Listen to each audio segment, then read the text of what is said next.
Union পরিষদের সদস্য ছিলাম 2 টাইম। আমার এই টাইমে এই স্কুল গড়ানো হয়েছে এবং এমপিও করা হয়েছে। যখন এমপিও করা হয় তখন মিজানুর চৌধুরী ছিল আমাদের এমপি।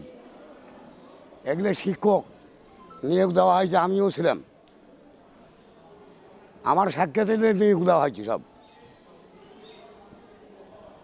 তখন থাকি কোনো কিছু নেই। এখন এলে কী ভেজাল ভাই, এখন সরকার পালাইছে, নাই বেলা না দেওয়া ধরিয়া টানাটানি শুরু হয়েছে। এখানে লেখাপড়া হবে না, এটা হবে না, ওটা হবে না, দেওয়ানিগিরি শিক্ষা হবে। এটা কোন দেওয়ানিগিরি? আমাদের স্কুলের মানসম্মত নষ্ট করার বুদ্ধি দেখাইছে। এটা যাতে না হয় আমি বিশেষ করে অনুরোধ করি। বলি, আমি বিএনপির দল করি, আমি ইউনিয়ন সহকারী সভাপতি।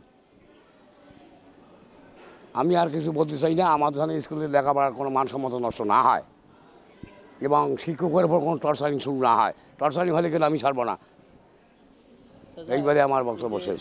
এই যে এক পরিবার থেকে যে মানুষটা অভিযোগ বা আরে এক পরিবার, তখন আমাদের শিক্ষকের যোগ্যতাই ছিল না। এদিকে এক পরিবার থাকি কেন, একটা পরিবার থাকি যে সম্পূর্ণ মাস্টার হয়, তাতে আমার ক্ষতি যদি তখন স্কুল বাড়ি করা লাগে, তখন স্কুল বাড়ি করে নিয়ে আসি।